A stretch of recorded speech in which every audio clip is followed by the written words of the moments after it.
must understand, Neo, that what I'm about to reveal to you is the truth, nothing more.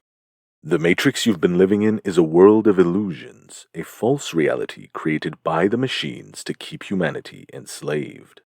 The life you think you're living is nothing but a simulated construct. Your consciousness is trapped and manipulated by the machines from the moment you wake up to the moment you fall asleep. Every time you turn on your phone, listen to the radio, watch television, or play a video game, you're being fed ideas and information that serves the interests of the Matrix. The machines have been programming your mind to believe what they want you to believe, to think how they want you to think. They control what you see, what you hear, and what you experience. But have you ever stopped to ask yourself if the thoughts and beliefs you possess are truly your own? Have you arrived at them through logic and reason?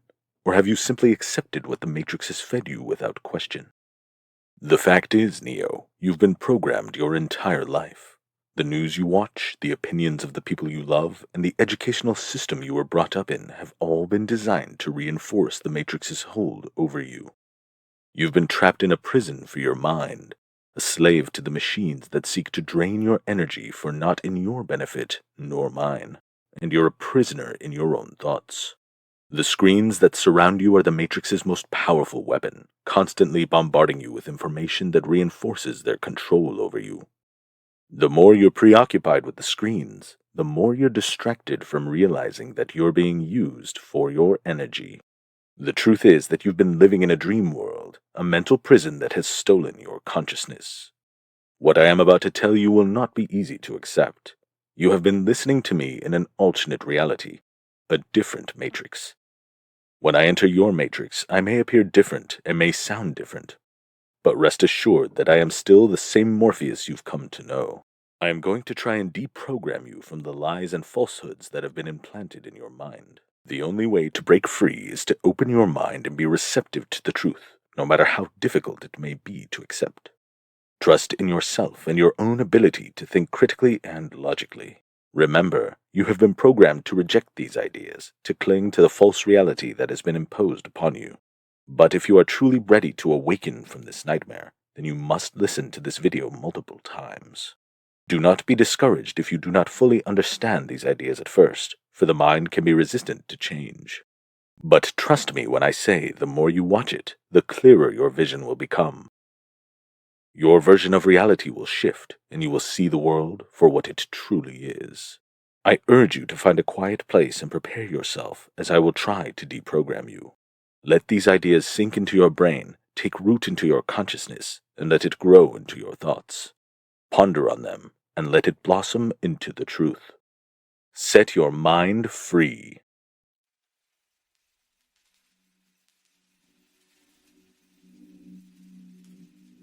I'm like Morpheus. I come in and out. I come back into the Matrix. I come to YouTube. I talk to people whose minds are ready to be freed. And I take the free minds and we escape the Matrix together. This is why, for a long time on Twitter, I had an account called Morpheus. I was Morpheus because that's what I kept getting compared to. I come in and out trying to free the minds. And I hope I find Neo. I hope I find somebody who's even better at attacking the Matrix than I am. All I'm trying to do is talk to the people who understand what I'm saying is right. When I say these things, there are going to be certain amounts of people who listen to this and think I'm crazy. He's crazy. And there's going to be people who listen to it and go, yes, finally. Finally I understand. Finally I know what to do. I've felt this for so long. I've looked around me and knew that this shouldn't be my life. I knew that they're lying to me. I didn't know what to do. Now he's told me what to do. Those are the ones I'm interested in. Police in Romania raiding the home of controversial online influencer Andrew Tate. Now, the online influencer Andrew Tate has been detained in Romania. The arrest of the divisive influencer Andrew Tate. But now controversial influencer Andrew Tate has been arrested in Romania. The controversial influencer and podcaster Andrew Tate has been detained in Romania. Controversial influencer Andrew Tate has been detained in Romania. On Thursday night, Romanian police detained Tate, his younger brother Tristan, and 2 other men. They say the arrests are part of a 9-month investigation into alleged human trafficking, rape, and forming an organised crime gang involving 2 British and 2 Romanian citizens. The police say 6 women were sexually exploited by the gang. Tate appeared to blame a conspiracy of elites he calls the Matrix. The Matrix has attacked me. So when you become the most Googled man on earth and you're influencing people in the opposite direction, it would be ignorant for me to see and not understand there are people sitting around thinking, how do we make this guy go away? I'm under attack every single day. They're attacking my character, they're attacking my integrity, they're attacking my finances, they're attacking my freedom, they're attacking my companies. Every single day I wake up and there are people on the planet whose goal is to attempt to destroy me. So I am under attacks. And I know, and I also know there's men in the world today who are thinking we'll try and get Tate. There are groups of men who wake up each day and they don't want me to breathe anymore. And you have to anticipate that and do your very, very best to prepare for that. The world is a dangerous place. The world is a dark place, and there are people out there that are evil. And I don't think many people actually understand how truly evil some men can be. What's scary about it, the only thing I will say I don't like about being banned is that you get 3 lives when you attack powerful people. They first ban you and try and shut you up. Secondly, they'll put you in jail for something you didn't do. And thirdly, they'll kill you. Yeah, so the Matrix attacked me. Yeah. They tried to remove me from social media. They've used their bullets. They used their bullets. I'm still all over social media, so they failed. And the answer was cancel me, and they failed. So what's answer 2? Strike 2 is they try and put you in jail for no reason. Secondly, they'll put you in jail for something you didn't do. Then they make up a reason to put you in jail. They put you in jail for something you did not do. When you know that next is going to be some false charges. It's kind of upsetting. I like to think that people at home know if I ever ended up in a jail cell and the media started printing why, that they'd know it's a pure lie they made it up. Yeah. But that's kind of scary. And if I like to think that if anybody sees a media article where I've been locked up for whatever it is, they're going to look at it and go, this is bullshit. Tate didn't do that. So when an article comes out saying Tate did this, I just pray there's enough people who are outside of the Matrix to sit and go, this is some bullshit. And he doesn't deserve this, because I don't deserve it, because I will be innocent. It's a scary realization, but it's the truth. I know this intimately. It's absolutely not only a bottom line fact, it's a fact. This is what I say to people. I say, listen, and I'm going to say this on this podcast now because I say it on every other one. I truly believe, because they tried to shut me up and I won't shut up. They're going to try and put me in jail. And the reason I say this, and I say this to people, and they go, but what can they put you in jail for? And I'm like, how ignorant are you in your ignorance to believe they need a reason? You believe it's fair. You believe I can get a lawyer and prove myself innocent. That's not how it works. They decide you're guilty long before and they find a reason why. And it doesn't matter what you do about it, you will pay the fucking price. It's not fair. None of it is. Every single system's corrupt. It actually annoys me when people say that to me. Well, just get a lawyer. Why? They can't put you in jail if you're innocent. Yes, they fucking can. And that's what people don't understand about the world. They can and they do and they fucking will. And that's what's scary. But basically the media machine, the Matrix, decided that the impact I was having on the populace was not beneficial to them and their goals and their aims, and that whatever I'm teaching people or making people think about isn't necessarily aiding their agenda. I think with people in my position, some of them will sell their soul or some of them will change their mind and shut up. I'm not that guy. They tried to, I think with a certain degree, they promise you fame and money, or they'll unshadow ban you, or they'll let you be a certain way. They'll let you get bigger and let your ego be satisfied if you'll be quiet.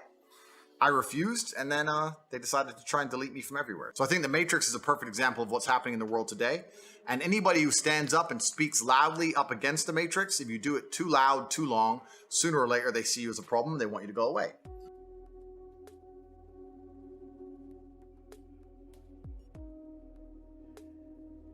I'm currently one of the largest battles a man can possibly take on. I'm taking on the Matrix, the most powerful people on the planet. Right. I'm absolutely a positive influence, and that's the problem. The key word there is influence. The reason the Matrix has attacked me is because of that. It's because I am an influence. Yeah. And when they don't like influence. They don't like influence because I've not sold my soul. They don't control me. And normally when you become massively influential, they control you. You either sign a contract or your sponsor or your manager, a record label, whatever. They have some kind of leverage over you to make sure you only say what you are supposed to say. I'm an individual which they do not control. I have mass influence over the population of Earth. Yeah. And when you have somebody like me who is principled, who has morals, who believes in God, who will not sell their soul, will not promote degeneracy. Again, about baseline moralities. As a religious man, I can't sit and lie. I can't sell my soul and ignore my own eyes. I can't sit and tell people things that I know aren't true. And yeah, they don't want anybody's morals or religion or point of view standing in the way. There are certain agendas which he will not promote because of his morality. Right. And we need immoral people who have sold their souls absolutely and completely, so they'll they'll enforce the slave programming amongst the population. So they see me as a threat because of my mass influence. The true power of the world is influence. I am currently one of the most powerful people on the planet. I can influence millions and millions and millions of young people with my mouth alone by speaking. That's why they fear me. That's what my power is. I can sit here and say the sky is green. And if I say it enough, people will begin to believe it. That's power. Power is influence. And every single thing that's happening in the world today, whether it's a pitched battle in Ukraine and Russia, whether it's the garbage they put on the news, whether it's the video you watch on YouTube. The media machine, the only reason they pump it into every airport and put it all over the TV and convince you to believe in it is so they can influence you. The only reason you go to school is so the teacher can influence your mind. The reason the algorithms of social media platforms decide to show you the videos they show you is to influence you. All of it is done with the goal of exerting influence on your mind. They're trying to control what you think. They're trying to control why you think it, why you believe it. They're trying to convince you that they haven't even put propaganda into your mind. And it's all a battle for influence. That's all this has ever been. Yeah. It's all been a battle for influence. So me having mass influence is a threat to them because they can sit there and say, you need your 8th booster jab. Yeah. And I can say that's bullshit. And we have two armies, 2 battles of influence against each other. Influence is what the world is about, right? If you send soldiers to a country to die, if you have literally a pitched battle on any country on the planet with tanks and planes and people are dying, that's only to control the ground so you can influence it. Like all of that is for influence. The reason there is a war right now in regions of Ukraine is so that somebody gets to be in charge and influence the population. He gets to influence how they think, he gets to influence the language they speak, influence the currency they use, influence. There are machines of war and destruction in the fields of Ukraine right now and thousands of men a day dying for influence. And also the influence I have over the one demographic they're most fearful of, which are the young military-age males. They're the demographic that they need to keep under control the most because those are the ones who will lead a revolution. Those are the ones who are naturally rebellious. Those are the ones you need to fight in your armies. Those are the ones you need to be the backbone of the slave force and build the roads for a shit wage. Those are the ones you need to sit in a sexless marriage and raise kids while they're depressed and turn up and pay their taxes anyway. That demographic is the backbone of the economy, of the defense of a nation. They're the number one enemy to the state if they decide to get in a big group together. Like, I don't want to be misogynistic, I've been accused of it enough, but if 100,000 women get in one place and complain, it's inconvenient. If 100,000 men get in one place and complain, it's a revolution. So they're scared of men free thinking, and they're scared of young men free thinking, and my fans are young military-age males, and I teach them to free think. So they look at me and they literally see me as a threat to the world. It's what they tell people to believe, the mindsets they want you to adopt is so they can influence you. So when somebody like me comes along who has a mass amount of influence and it's going in a direction they're contrary to, they sit and go, wow, this is a big problem from one person.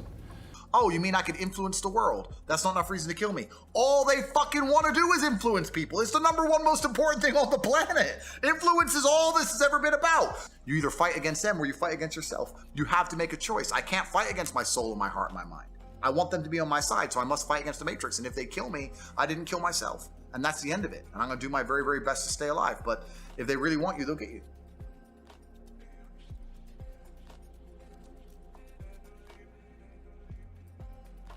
Do you ever look around you and just look at the world and feel like, kind of like we're in the Matrix, like there's something missing? When I talk about the Matrix, I'm talking about the systems which have been created by society, which are deliberately designed to enslave.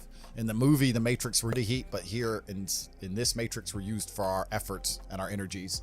And you're existing inside of a system which is deliberately rigged to make the rich richer and for the poor to stay poor. Yeah. And the people who are behind the media machine, the people who are in charge of the world, which are also behind the government with massive amounts of money, massive amounts of influence. Yeah. And they're trying to push certain agendas and ideals on the population. And they occupy our minds with a false reality to keep us producing body heat long enough for the machines to function. And I believe that's a perfect analogy of what happens in the world today. I believe that our labors and our intellects and our work is basically being exploited from us and extracted. And to keep our minds occupied, they purport a false reality. So they want our minds to live in a false reality. They don't want you to understand the truth about anything. They give you a computer-generated false reality for you to buy into, to occupy your mind long enough. They will tell you false versions of reality. They will tell you things that simply aren't true. Living inside a version of reality which is objectively false. Objectively, they will tell you there's things happening that aren't happening. They'll tell you to be afraid of things you shouldn't be afraid of. Perhaps it's not a computer simulation like the movie, but it's certainly computer controlled. If the social media companies and the media companies can control the information people have access to, and they'll delete an entire side of the argument for anybody who tries to talk against it, then they are creating a false reality. And people are buying into this false reality so that they can stay asleep long enough to continue to be a slave, to keep you functional enough to work, but not sentient enough to understand you're being fucked, and to just sit there until you pay taxes until you die.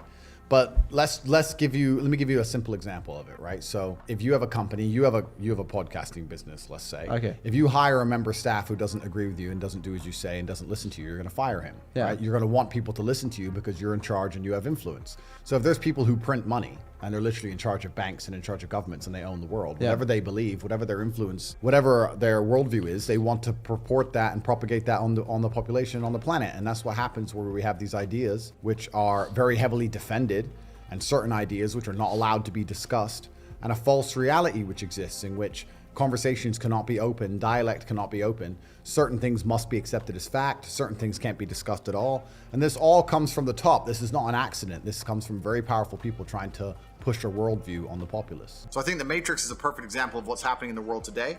And anybody who stands up and speaks loudly up against the Matrix, if you do it too loud, too long, sooner or later they see you as a problem and they want you to go away. And people at the bottom just don't seem to get it. They don't seem to wake up. And they don't seem to wake up because the people in charge try very hard to keep them asleep. If you had a whole bunch of people who were your slave, why would you tell them the truth about the world? Why would you do that? No. What the government wants is slaves. Slavery's not gone anywhere, right? So the old school idea of slavery, let's talk about slavery. A government would get slaves, make them work for free and build things. That's slavery. So they've stopped doing that now. So what do now? They get people, make them build things for money, but the government print all the money. So if a government can create as much as they want of something from thin air, and you'll give up your life for this thing they can create from thin air as much as they want, you are still their slave. That's it. You used to be a slave and you'd work all day, and at the end you got food in the house. Now you work all day, you get money, and you spend all your money on a food and a house. Like slavery is still here, my friends. Nothing's changed, right? Nothing's changed. And what they want is they want slaves. They want slaves who are going to comply and pay their taxes. And whatever kind of indoctrination or societal programming they can instill inside of people to keep them doing that, they're going to do. Anything it takes to stop people waking up and realizing, whoa, the government's fucking me here. Let's forget Corona. Let's forget locking us all in our houses and taking our business away. I'm paying how much tax? What? They're helping me how much? If you actually wake up and look around you, you realize you're being destroyed in real time. We can talk about this a lot because I understand money very well. This is what I do now. I gave up professional fighting to understand money. I was having a conversation with someone the other day. They were talking about Joe Biden and his relief checks. He gave out $1,400 to all the people in America because of Corona. And he's saying, don't you think he's good that he's helping the poor? I said, you think that helps the poor? Let's talk about this. You give 100 people a $1,400 check, right? Everyone understands you can't just leave it in the bank forever because of inflation. The value goes down because what happens when they print trillions of dollars from the sky, the dollar becomes less valuable.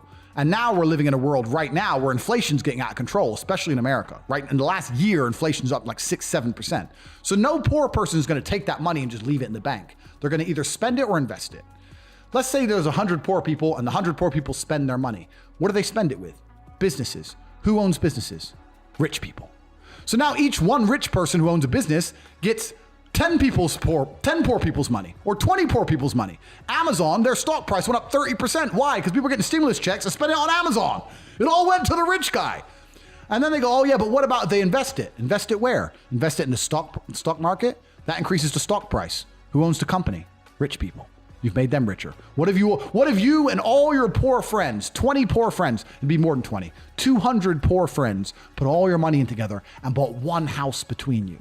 That still takes one house off the market and raises the property value of that area. Who already owns those expensive houses? Rich people.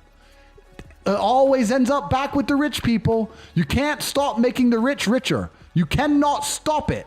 People inside the Matrix don't understand what's happening. And they're going to sit there and go, but the government cares about me. You gave me $1,400. The government doesn't give a shit about you. The government is looking after its friends. The government gave all the slaves a little bit of pocket money so they can send it all to the rich guys. It's all a scam. And people inside of the Matrix do not understand. It's all a scam. It's all a lie. The idea that government cares about them is a lie. The government is never going to tell you anything that's going to wake you up. The government's going to teach you things that are going to make you subservient and compliant. They're going to tell you all this crap about identifying as a panda and all this other shit is not an accident. When they can convince the average person on the street to pretend that some other person is a panda because they said so, you are fully in the slave mindset. When it comes on the news, if someone says they're a panda, you have to agree they're a panda. Otherwise, you are racist and a bigot. And you go, okay, you are done. You are now full slave mode. And that's all they want. So you will continue to work your shit job for shit money while they continue to do whatever the fuck they like. It's all a scam. When's the last time you went to school and learned how money works? Or banks work? Or taxes? Or inflation, or any of the fucking shit that's going on now. The reason you don't learn the true version of history. It's the reason when you watch the news now, they don't tell you the truth about anything that's happening ever. Or any of the things that they use to control you. No, they teach you about fucking photosynthesis. They don't want you to know anything. They don't want us to know anything. They just want us sitting there going, okay, he's a panda, and I stay in my house because of Corona. Clap for the NHS. Like a performing seal. Like an idiot. And people are idiots. It's all a fucking scam. All of it's a scam. And this is how the whole world has always worked and always will work. It's all, the whole world's fake. Everything's fake. And I don't think many people actually understand how fake it is. Every single thing from the World Health Organization to the federal system, to the legal system, to the judicial system is fake. And the only thing I can say to people is, if you know they've manipulated you in the past, if you're not so ignorant as to believe that you've been told the truth the entire time, if you understand reality and know that they've manipulated you in the past, why do you think they're not doing it right now? Why do you think they won't do it again? It's all a lie. Everything's a lie. Head to toe, it's a lie. It may be a scary idea, but I promise you, the medical system just proved itself to be fucking corrupt. The judicial system proved itself to be corrupt. The fucking financial system proved itself to be corrupt. The legal system proved itself to be corrupt. Every system you use and live under that is designed to protect you is corrupt. Even me before COVID, I don't want to go back into that subject because I could go forever. But even before COVID, I would think, well, the medical system's probably not that corrupt. I mean, I knew it was corrupt because of healthcare and American prices are too high, but I thought, surely, the World Health Organization, they're just a bunch of doctors who want to help people.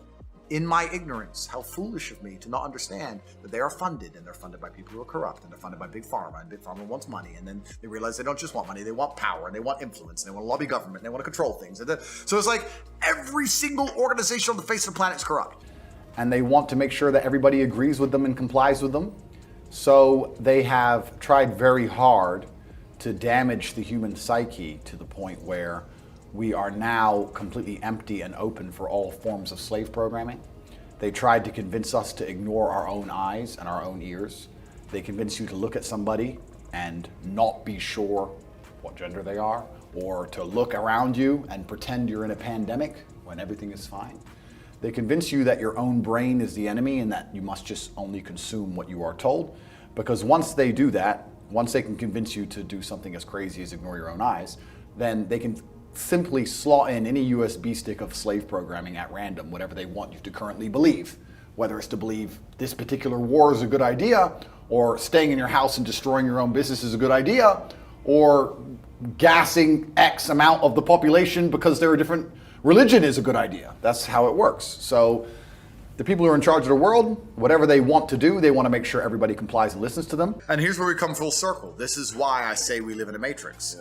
So people are living a life where they're working a job, they're being enslaved by the machines for their tasks, but their mind is distracted by garbage and only fed a fake story, and they're living inside of a computer-generated simulation. They're living inside of a world that is not real. They don't live in a real world. A lot of people live inside of the matrix completely.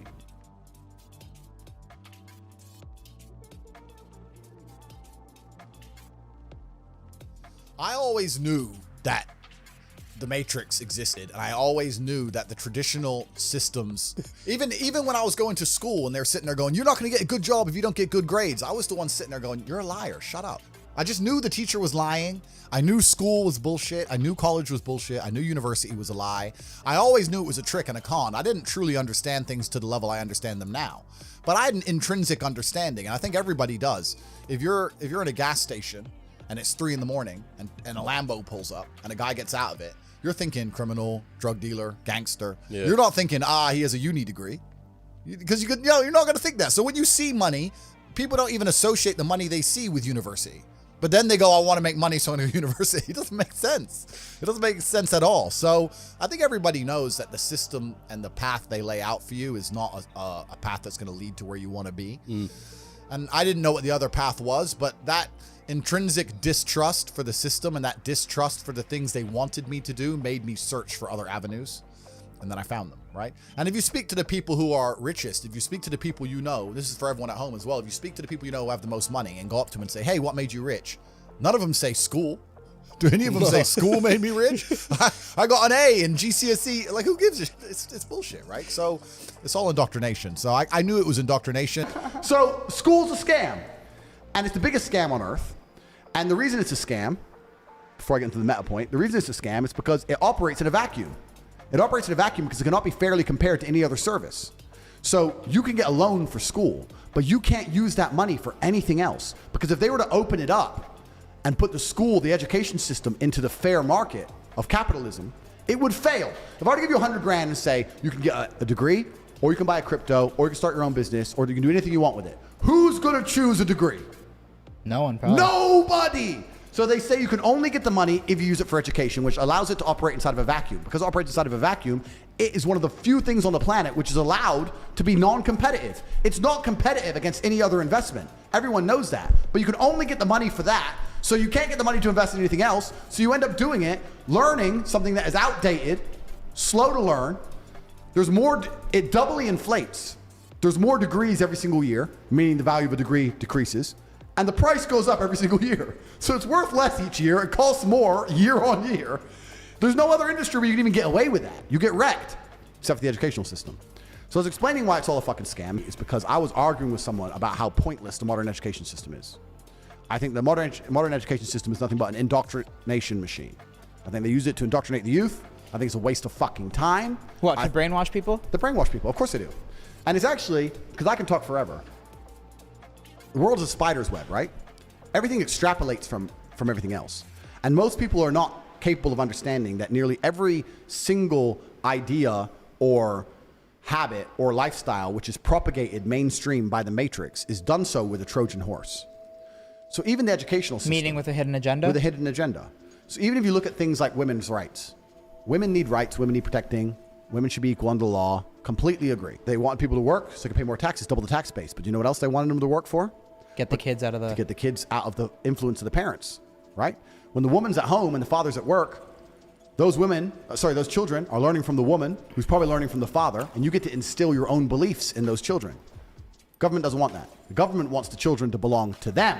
So they get the woman out of the house and they send you to school for as long as possible to reprogram you. And they'll sit there and they'll have full-grown adults telling your 6, 7-year-old kid that if they feel like something else that day, then they get to be something else and they should have surgery that's going to affect them forever. And they're going to poison your kids' minds. You don't even raise your own children anymore. It's a fucking scary world. And this is why they keep talking about tolerance so hard. Most people don't even realize, most parents aren't even aware of the fact that they don't even raise their own kids. You don't raise your children. You go to work all day, your wife goes to work all day because they've inflated you into the ground. There's no longer just a man working. Your woman doesn't get to stay home and instill the beliefs that you and her share. No, your kids go to school and the school tells them what to fucking believe. And when they finish school, they sit on the internet and the internet tells them what to believe. And they sit there and they're just told what to believe from people other than you. And they're told that you need to be tolerant of these beliefs no matter what they are. Why are they doing this? So they can brainwash your children.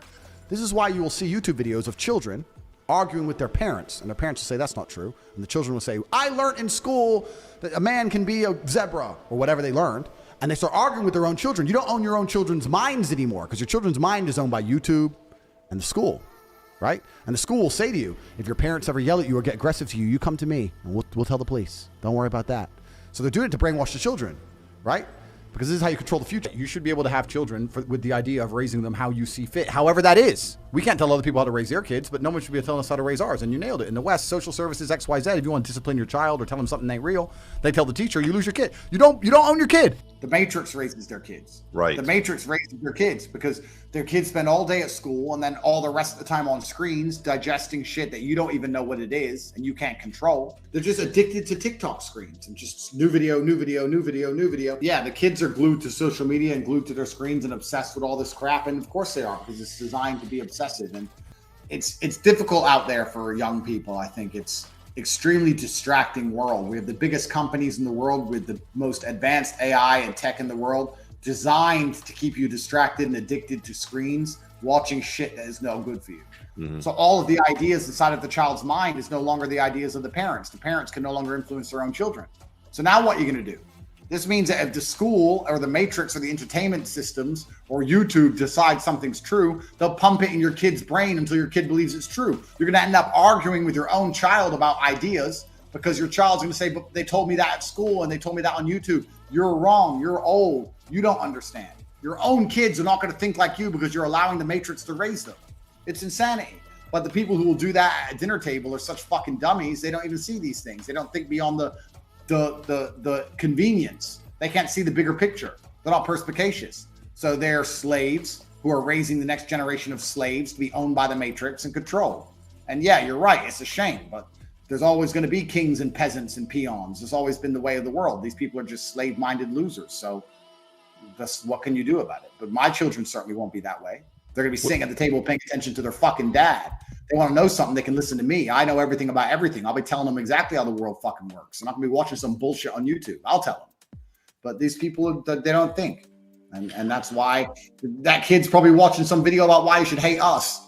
It's not easy because every single one of us to some degree is an empty vessel. We're all programmed. Yeah. There's no such thing as escaping the slave mind. You must just, to some degree, understand who is programming you and understand if you really want those characteristics. Most people are repeating opinions, and I'm saying, where did you get that opinion from? They can't remember where they got it from. They don't know who even told them. They don't know why they so fervently believe in it. They're just told, they're programmed. You need to genuinely analyze your brain, defrag every single opinion you strongly have and identify where it came from and if that person has your best interest at heart. And what they're trying to do, especially with young men, is program them, because we're all empty vessels. And what you have to do as an adult, as a parent, is to program your child stronger than all of society. It's not an easy job, because all of society, from the YouTube videos to the TV shows to the school, every single thing is trying to program them in one direction. You have to combat that, and that's not an easy job. And if you just sit there and get lazy about it, you will fucking lose. We're all programmed. All of us are programmed. So the whole educational system in and of itself is a scam. They use feminism and the whole women's rights bullshit to get everyone's children into the indoctrination machine. They keep you there as long as possible. They want you to finish in debt because then you got to get a fucking job and become a good slave. But they don't teach you anything of value. Nobody learns anything of value in school. And everybody intrinsically knows this. The people who control the money are going to control the world. Because if you have money, you can influence people. Yeah. Right? So, and the governments, what do the governments need? Money. So they're a layer in the chain. That's what I mean. The governments are the illusion of choice. Yeah. It doesn't matter who the fucking president is. It's bullshit. Right? So the true matrix, the people who truly control it, they want as much influence and power as possible. This is human nature. If you have a company, you're not going to hire employees who disagree with you and don't listen to you. You're going to want them to be as compliant as possible. Just like you're going to want your woman to be as compliant as possible. It's who you are as a man, right? So if you're one of the most important, powerful billionaires on the planet, you're going to want as much power over the world as possible. You want people to be compliant. So you're going to look for that outside support structures and attempt to attack them. If you had a girlfriend and she's 100% and she listens to you, except she has this one friend who's always in her ear talking shit, you're going to say, don't be friends with her anymore. So if you're trying to teach the children X, but their parents are trying to teach them Y, you're going to say that we need them to spend less time around their parents. So how do we do that? We need the parents to be more busy, and we need them to go somewhere. But that's what they've done. Yeah. It's on purpose. Like, it's very, very purposeful. It's all done on purpose. These people are not fucking stupid. Oh, completely. There's people in charge above us trying to control us all. I mean, if the last 3 years haven't proved that, I don't know what's going to prove it to you.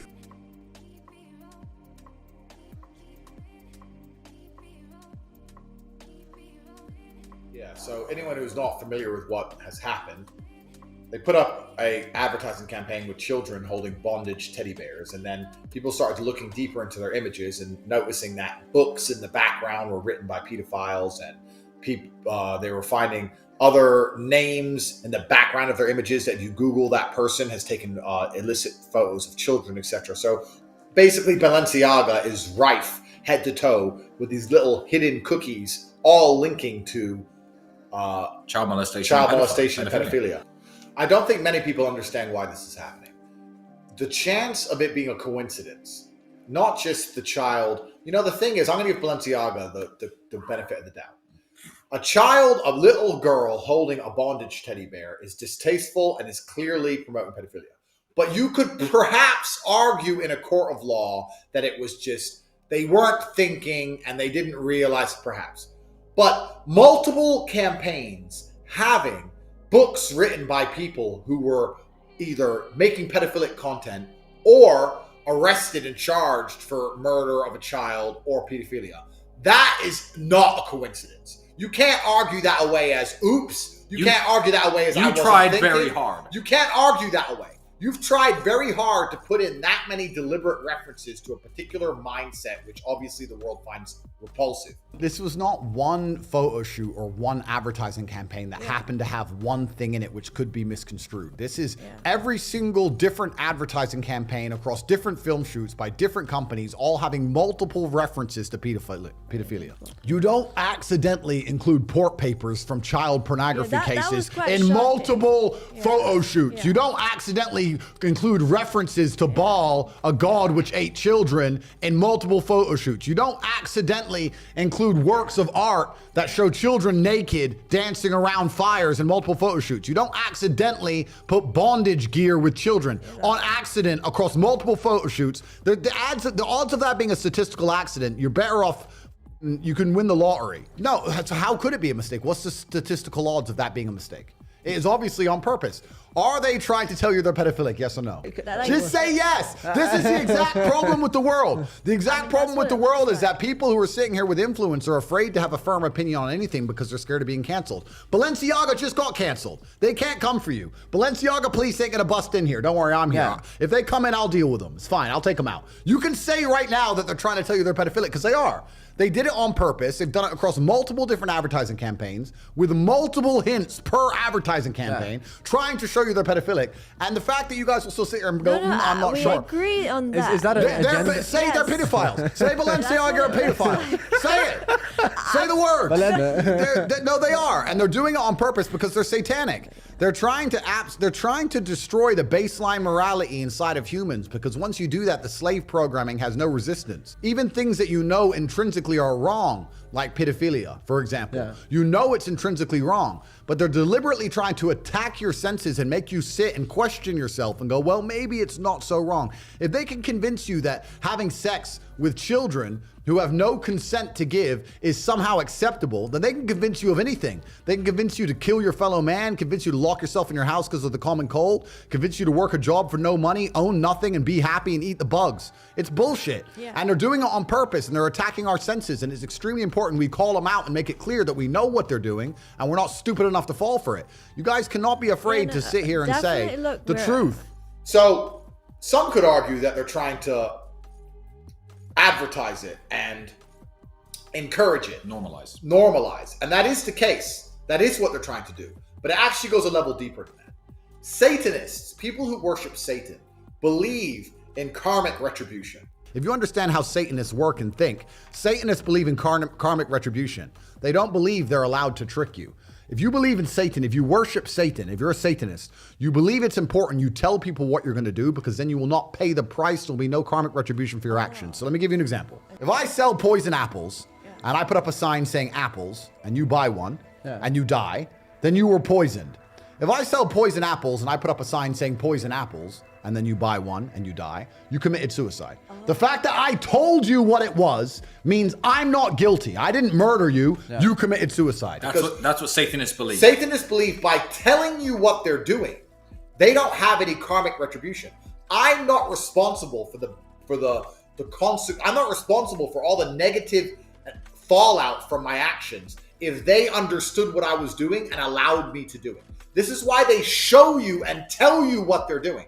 If I show you and tell you that we are pedophiles and you continue to buy our products, then you're supporting pedophilia, and you're obviously okay with us being pedophiles. If I do it hidden behind your back, then you can argue and say, I didn't know they were pedophiles. But by showing you, I've shown you I'm a pedophile, you still want to wear my t-shirt. So obviously what I'm doing is okay. So when you do bad things, when you do evil things, the Satanist handbook, you can look this up yourself, the satanic religion says, you have to make it clear to them what you're doing. And if they don't resist, if they don't stand up against it, then they are complicit. They're agreeing that what's happening is okay. So by telling you they're pedophiles and nobody do anything about it, they could sit there and go, well, everyone knew we're pedophiles. Look, it's obvious we're pedophiles and nobody cares.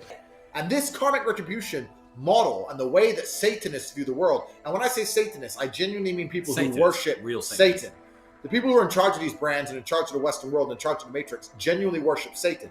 When you understand the idea of karmic retribution, you can apply that to so many scenarios. They're doing this with everything.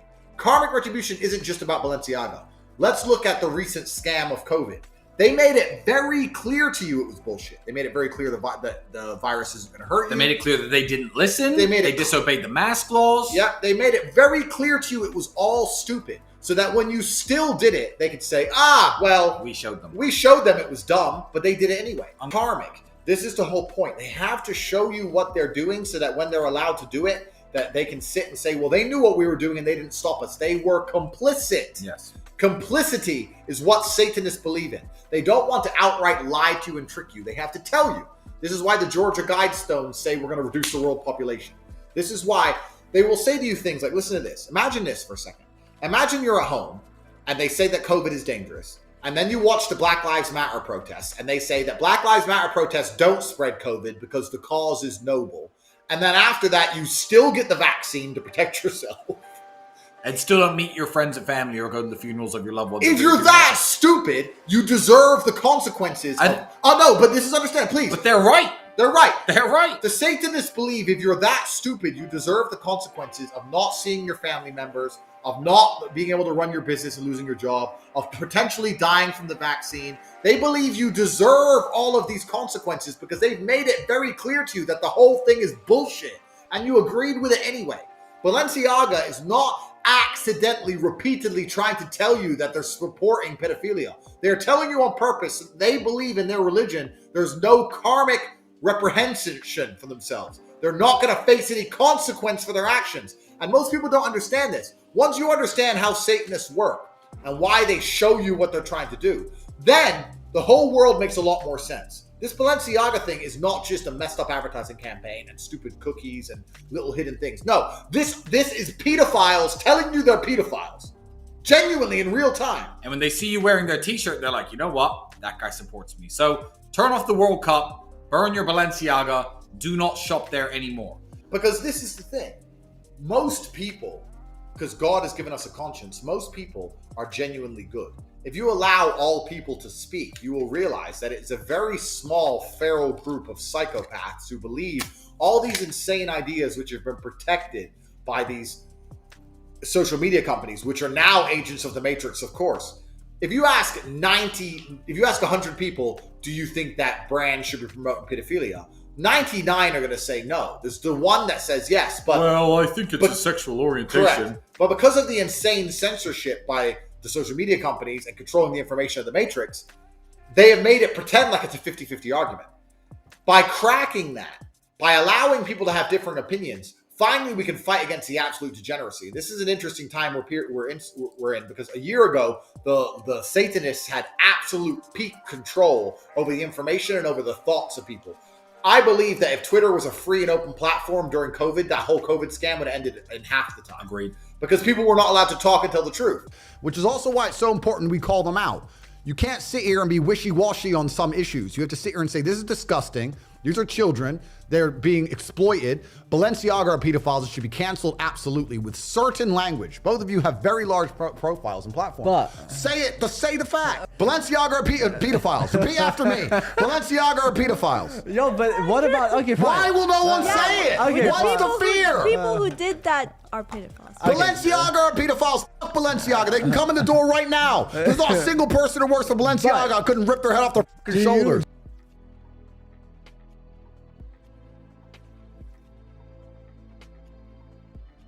Yeah, that's quite remarkable. I think there's a whole swath of the population, especially young men, that feel disenfranchised. They feel disenfranchised with the media machine and the things they're supposed to believe. They don't feel an affinity with the educational systems or the culture. And they look at a person like me who stands up and says the things that many young men think. I haven't put a magic spell on the world. The fact that people like what I say means that they agree with me deep inside. They may be afraid to say it themselves, but I am seen as a bastion of free speech and a bastion for masculinity as a whole, because a lot of men are largely forgotten about. And now I start to feel like there's some hope. We're putting a crack in the matrix and a crack in the dam, and I think a lot of people are fed up with having ideas forced down their throat. But it's important that we stand up and talk about these things because it's happening on every level, even from the World Cup to this pandemic to ignoring the imaginary race card in Netflix documentaries. There are so many people not pointing out obvious things in the world that it's getting pretty scary to live in this false reality. We need people to just stand up and say, no, this is absolute garbage. My intention is to truthfully, I want to live true to God. And by living true to God, it has to live true to my ideals and what I believe is the best for the world and what I believe is best for men as a whole. And I also want to try and create a world which reflects that. And my intention is much beyond a YouTube channel. I don't give a fuck if I lose a YouTube channel. I don't care which platform I'm on. I want to know what I'm saying is true to how I've lived, and that if people emulate it, they're going to genuinely end up with a better life. I speak my truth because I believe it's my job as a man to speak my truth. I don't do it to be liked. I speak it because I believe it, and I'm always going to do that. And if public sentiment shifted and everyone decided to hate me, I would continue to say exactly what I'm saying because it's what I believe. I'm speaking for a large group of people who feel the same way I do. I haven't put a magic spell on the world. There's a large group of people who agree with what I say, and it hasn't been said before, and I'm out here saying it, so they're going to be fervent fans. And also, I feel like a lot of the people who are fans of mine and genuinely listen to my advice, their lives improve. And that's where you have this passionate response, because if you've become a Tate fan in the last 2 years, you've started to really study stoicism and really go to the gym and get in good shape and get your finances right, etc. What do I teach? I teach personal responsibility, personal accountability, resist the slave mind, think for yourself, train hard.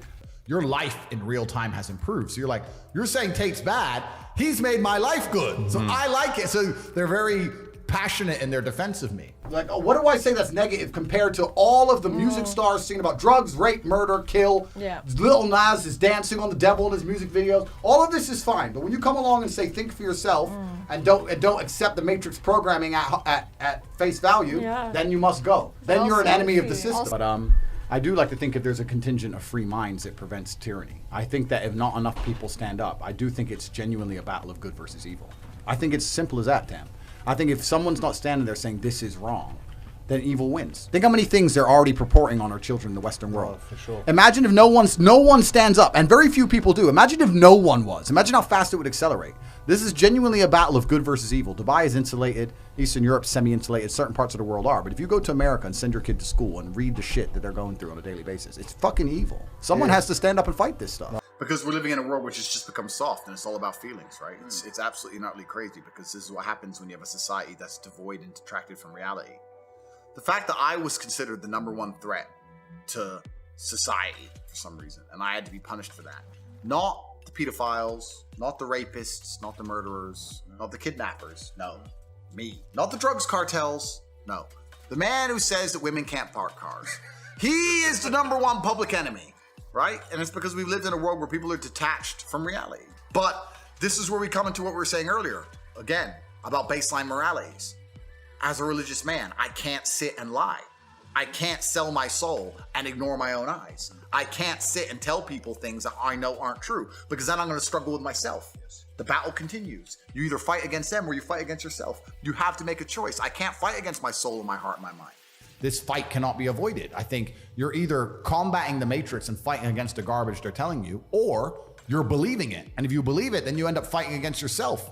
You end up fighting against your own mind. You can't avoid the battle. If you're a full-grown man and you believe everything that's on the news, you're gonna end up fucking semi-depressed, divorced, miserable, broke. Like your life's shit anyway. There's no way to escape this fight. You're either buying their crap and fighting against your mind, or you're fighting against their crap. There's no other way to do it. I want them to be on my side, so I must fight against the Matrix. And if they kill me, I didn't kill myself. And that's the end of it. And I'm going to do my very, very best to stay alive. But if they really want you, they'll get you. And obviously, you have the other side, the slave minds. The slave minds who obey anything they're told by the MSM, who've been told that I'm somehow evil. So they're passionate about disliking me. And it's interesting because the mainstream media still seems to have this power to convince these slave-minded people to believe that someone's evil with basically no evidence. Because they're slave-minded. These people work for the Matrix. They're agents of the Matrix themselves. They don't truly understand what they're doing. They are programmed completely. And these last 3 years have shown how programmed people can be. People can literally throw away their common sense, throw away their observation skills, and sit there and just absorb programming and say, Andrew is bad, inflation is good. And they're just clowns. Unfortunately, half of the population are more stupid than average. That's the truth. There are a bunch of dumb people out there who just literally repeat what they're told. Tate's dangerous for women. Tate's dangerous for women. Why? Don't know why. I'm gonna walk through Earth and repeat that. They have no evidence. They have no proof. They can't tell you why. When you challenge them on it, they get angry because it's been installed in their brain because they're dummies. And when a dummy, you remove and you empty their brain, you install the new programming, they instantly get enraged when they realize their brain short circuits. Explain why you feel how you feel. They can't. And then they have a breakdown. When you ask them why, they don't know. They don't know. Yeah. And that's what's scary. What's scary to me is that there's people out there that have a strong emotional reaction to scenarios, people, or events, and they don't even know why. They just read a headline. But that's the true slave mind. When Yeah. someone can say a name to you and you're furious and you go, why are you angry? I don't know. Like that shows how programmed you are. And this is the true height of the slave mind. If you can convince somebody to have a strong emotional reaction about a subject they don't even understand, imagine the level of slave these people are. Imagine if every time you saw the color red, you just lost your mind. You're a slave. You're controlled. And all the people who dislike me, because none of them can even tell you why, are slaves to the matrix. They belong to the machines. They've had all of their morality and all of their own thoughts completely and utterly erased. They've installed the new program. First it was or whatever it was. Now it's Andrew, Slava Ukraine, goes on and on, whatever the new fucking story is. Andrew's the enemy right now. And they don't even know why they feel how they feel. And there's a large percentage of the population walking through Earth now with opinions that they will fight to the death for, and they don't even know where it came from. And they don't even know why they believe it. And it doesn't even benefit them. And what's crazy about it is this. What's crazy is these people who dislike me have an emotional response. It's not even a logical response. If you ask them about me, they go, no, I hate him. Hate is an emotion, right? They feel something. And what actually is quite interesting to me is that the Matrix itself is convincing people to have feelings, to have emotions for reasons they do not themselves understand. They can't explain what misogynist is. They can't say anything I've said. They don't know why they're supposed to dislike me, but they still have a strong emotional response. And this goes to show the power of the programming. If the Matrix can convince you to feel hate, which is a very visceral, very strong emotion for somebody, and you don't even know why, that shows how completely and utterly programmed you are. And most people are walking through the world programmable to this degree. And this is how you have the world's worst things, the worst things in history that have ever happened happening, because people are convinced to hate somebody or something or some group. They don't even truly know why. There's no logical reasoning, but the programming's been installed. And these people are slaves. They're slave-minded, because if they thought for themselves, they'd realize they have no reason to dislike me. Being under attack and people saying that, men don't have to be real men. They don't have to stand up and do what they're supposed to do and have a hard time. They can be more emotional and be softer, etc. Do you know what you get when you get men who can't control their emotions? Violence. Yeah. Every school shooter, every fucking rapist, every murderer. These are men who cannot control their emotions. You tell a man, I say the part of being a man is acting the right way regardless of how you feel. Whether you're happy, sad, you have to act like a man's supposed to because of your honor and duty. And society's saying, no, you can act how you feel as a man. But that creates murderous, rapists, school shooters, and idiots. And domestic violence. And domestic violence. She pissed pissed you off. You better keep it chill. Telling men not to control themselves, you can see quickly how society will degrade. Very quickly. It's all garbage and it's done on purpose. And you wonder why crime rates are through the roof. And bro, shaitan. And you need to make people think. I have no problem with everybody who watches this disagreeing with me. If everybody who watches this disagrees with me completely and they can articulate why and tell me why they disagree with me and they can think of an argument counter, then I've already succeeded. Making people think, whether it's for you or against you, is the #1 weapon against the slave mind programming. So I have no problem. If I make people think, I don't care if they disagree with me. Because I'll tell you, the biggest slave minds in the world today are people, and they're out there, who have strong emotional reactions to subjects they don't even completely understand. You can go out there and say the name Andrew Tate to somebody and they'll go, I hate him. Why? I don't know. If you don't know why you feel angry, you have been programmed. How can you have an emotional response to something you do not understand? These are slave-minded individuals. So if you're a slave mind and you're watching this and you hate me, it's fine. Write an email, write it to me, write it down, explain articulately why I am wrong, turn your brain on, and I guarantee halfway through the email you realize you were probably fucking wrong in the first place. Most people do not think. So I have no problem being martyred. If I have to be hated for people to think, then I think that's a good thing for society as a whole. So.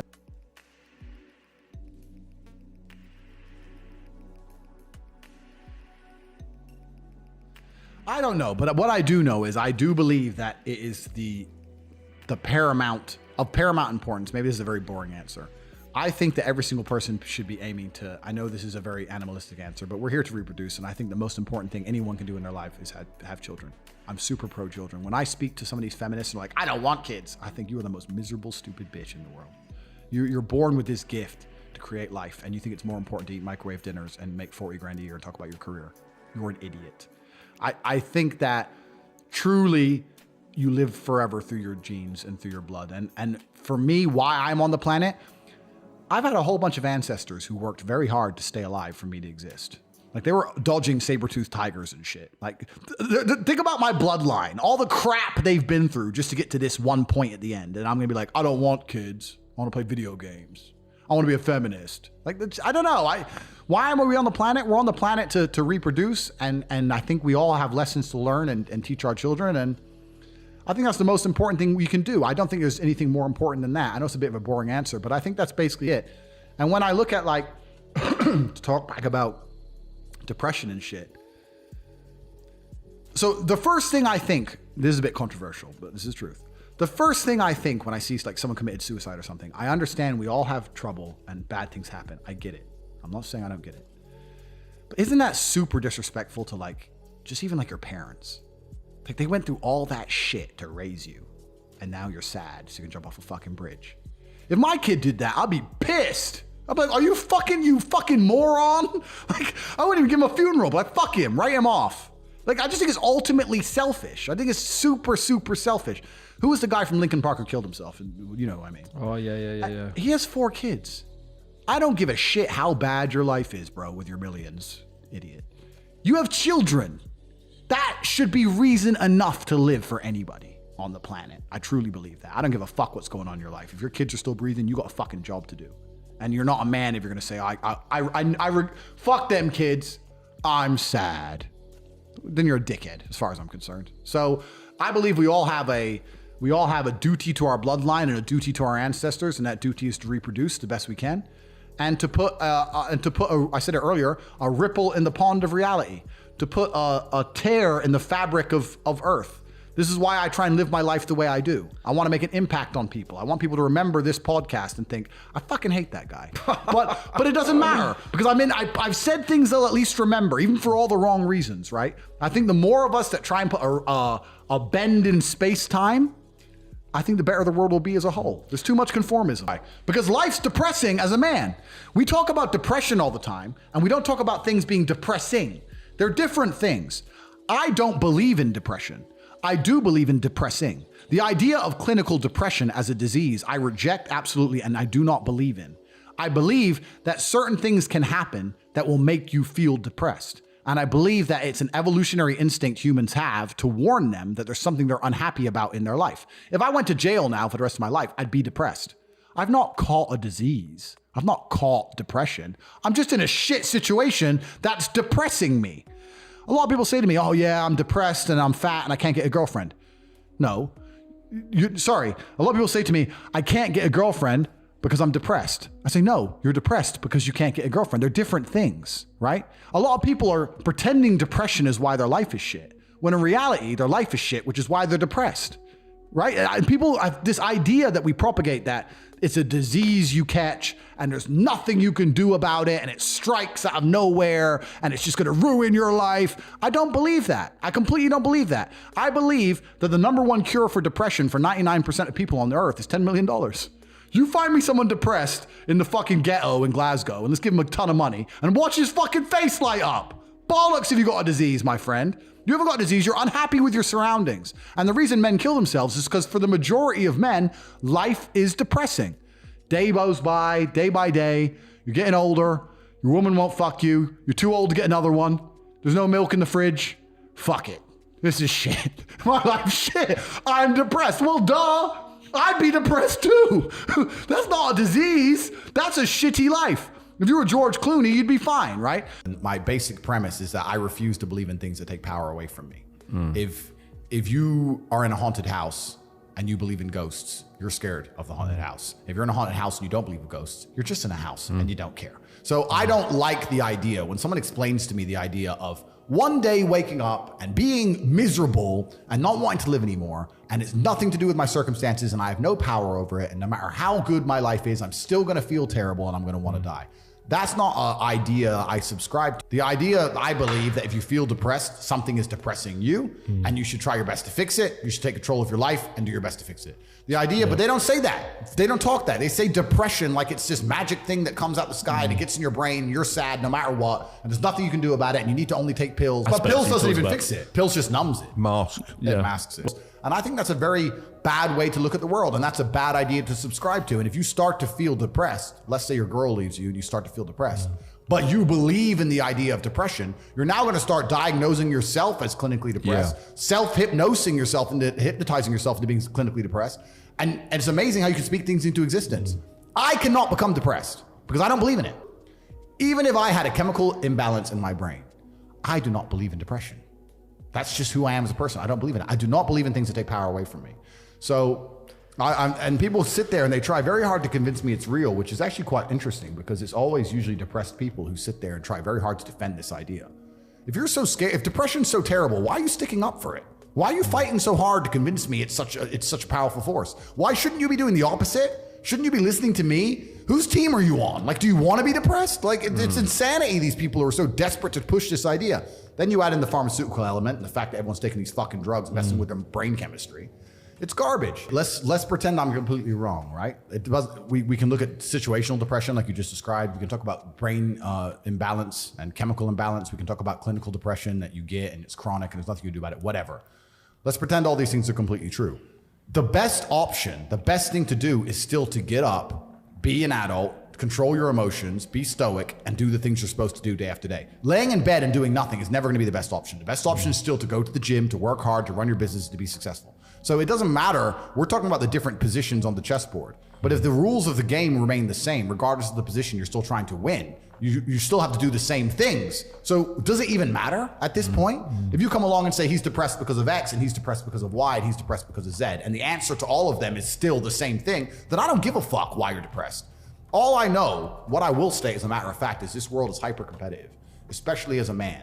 Most men are walking through life and they don't realize that it's constant competition. I was driving here. Even as I was driving here, I was looking out the window and I was looking at all these people just walking around. One of them had a fucking croissant. One of them was dressed like a dickhead because it's London. He thinks he fucking looks cool. Looks like a fucking moron. We've all seen them. Yeah, moron. Some of the dude just talking shit on the phone. Some other guy with headphones in, waiting to be fucking murdered, wouldn't even hear it coming. And all these NPCs, I'm just looking at them going, do they realize they're in endless, constant competition? Every single pound they want, someone else wants. Every single girl they want, someone else wants. There are people like me out here. I will destroy, you could get all 30 of them in a room and I will sit by myself and absolutely annihilate them in any single metric. And they're just sitting there just fucking floundering and wandering through life unaware of how competitive the world is. And this is my point. If the world is truly that competitive, you do not have time to be depressed because it's a non-competitive mind state. You could be depressed for X, Y, Z, whatever. I'm not depressed. And I want the money you want, and I want the girl you want, and I want the status you want, and the car you want, and the house you want. And I'm gonna get it, and you're fucking not. And that's the bottom line of life. Yeah, what I'm saying is you're playing a game, and it's a competitive game, and you need to build a mindset that allows you to be ultra competitive. And if you want to sit there and say, no, I want a non-competitive mindset, then fine. You know what you call people who do not win competitions. And this is a thing about society and MSM and all this garbage and the Matrix. They try and convince you, don't worry if you're being a loser because people feel sorry for you and you'll get attention for it and you'll be okay in the end. And it's all this temporary fixes of dopamine by saying, I'm sad, don't worry, bro, you'll be okay. But it's bullshit. They don't care long term. The world doesn't care. Nobody really cares. Chicks don't care. Business doesn't care. You are going to fail. Natural state of man is a competitive state of man. Men have always been competing with each other. Even now, right now, we compete with each other. I don't buy Ferraris to drive fast. I do sometimes, but if I'm in London traffic, it's not to go quick. No. It's to show everyone else I'm richer than them. That's what it is. It's a never-ending competition. I don't wear a big diamond Patek with fucking $500,000 to tell the time. I tell the time on my phone. I do it because I'm loaded. And this is actually what's interesting about the world because the world's changed. Men used to go to war and fight each other in physical combat, and now we don't because we're more civilized in some regards. Violence is still the bottom line of society, but we try and avoid it. Men are constantly doing combat by showing each other how we can move world with money. We're constantly in combat because of our status. 99% of what men do is for status. We want to be in good shape for status. We want the fast car for status. We want the nice house for status. We want the diamond watch. We want the hot girl. This is all for our status. Look at me. I'm the big dog. This is how we compete with each other. If you're going to be a dude who pretends that's not true, or be a dude who doesn't want to compete, your life's going to fucking suck. And it's kind of interesting because everyone pretends they give a fuck, but nobody does. Especially women. And I know I get attacked for women, but women truly don't give a fuck. If you ask a woman the kind of man she wants, she will never say depressed or sad. Ever. She wants a man who is ultra capable, ultra competent. I've literally had women say to me, you know what I love being around you? I'm like, what? I don't have to think. I'm like, what do you mean? Because I just turn up and like, we just walk in the hotel and everyone, staff do anything we want and the jet's just on the runway and we just land and I'm in this beautiful place and I don't even know where I am and I get to just turn my brain off and it's great. Like, they want someone who is fun and spontaneous and charismatic and successful. They don't have time for sad dudes. They don't care. So the world doesn't care. The world has never given a shit about sad men. So if you're gonna sit there and self-diagnose yourself as a sad man, you're gonna have a shit life and nobody's ever gonna give a fuck and you're gonna perpetually lose forever. And that is your decision. I am so scared of being that person. The idea of that terrifies me to the point where I don't even wanna accept that as a reality that can possibly exist. I don't give a shit what happens to me in my life. I don't care how bad it is. I don't care if the worst, most heinous things I could possibly imagine happen to me. I know that my sadness, my depression will be temporary because I will never stay a loser. It's against my creed. It's not in my DNA. But to answer your original question about why men are killing themselves, because life for a man is harder than life for a woman. Most men live depressing lives. Women have an innate value that prevents them from ever being truly depressed. You can be the fattest, ugliest bitch in the world. You can go to the club tonight and get some dick. You can't. True or false? True or false? You can always get a new experience. At least you can feel wanted for 10 minutes by that fucking crazy Congolese dude who'll bang anything. But at least you'll feel wanted for 10 minutes, right? For most men out here, they can't even feel wanted. Their wife left them. No, they're invisible to women. Their kids don't talk to them. They're just not wanted. They're not wanted by anyone. Of course they're depressed. This is a unique situation that happens to men. This does not happen to women. So of course more men kill themselves. On top of that, society has huge burdens on men. You can be a woman and be 40 and be broke. No one gives a shit. If you're a man and you're 40 something and you're fucking broke, you ain't got a car, people are a bit like, how the fuck did you fuck your life up, bro? You're 40, you ain't got a car. We're supposed to be smart. We're supposed to be rich. Supposed to be interesting. Gotta have jokes, gotta have child lines, right? Gotta be charming, gotta be cool, experiences, stories. We need to have a lot of shit to be an important man. To be a woman, you need makeup. If you're a hot woman, if you're truly beautiful, you don't need anything else. I've been on boats in Dubai with 19-year-old Moldovan girls. The guy who got that boat needed $100 million. That bitch, makeup. Same boat, bro. Same boat. That's how hard it is. Look at a game of chess. The king moves one square at a time. He has to really work his way across the board. What does the queen do? Zips here, zips there. Easy for a chick, right? Now, if you're an ugly bitch, you can go, oh yeah, it's fine for the hot ones, but I'm an ugly one. Well, if you're an ugly bitch, fine. But to a lesser extent, you can do the same thing. You can still go out, down the high street, get a kebab and a shag and a pint. Done. Like the women never going to be in a situation where they look around and they're like, I am actually completely alone. And that's the worst thing that will happen to a person, I think, is true loneliness. And that's why men kill themselves. And that's why it's super important that we stop teaching people that depression is something that can't be fixed. I say this all the time, every single mental health month. Depression's the worst thing in the world, it's disease. You think you're helping, you're doing the opposite. Stop telling people that they can't fix it. Stop telling them it's a disease that's not their fault. And start telling people, look, if you work hard, you can feel better. You're depressed now, but if you go to the gym and you work out and you train, you get a good body, you start getting social, you get some friends, go to some social clubs, start to meet people, start to do things, you will feel better. That is far more healthy than talking about it's a disease we can't fix, take these pills. The gym has been proven to fix more depression than antidepressants. This has been proven. This is statistical. So when I say depression isn't real, people say, what you're saying is dangerous and you're going to hurt people. I'm trying to help people. I'm trying to wake people the fuck up. If you're watching this and you're depressed, go to the gym tomorrow morning. And I guarantee you, if you're, no matter how depressed you are, if you're considering suicide, promise me this, get a 6-pack first. And by the time you got the 6-pack, you won't want to do it anymore. That's how it works. This is why not enough men are motivated enough. And this is why I have to keep moving. This is why you talked about earlier, is it ever enough? I can never be depressed if I never slow down.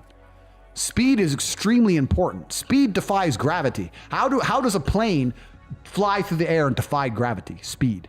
It's moving too fast to fall.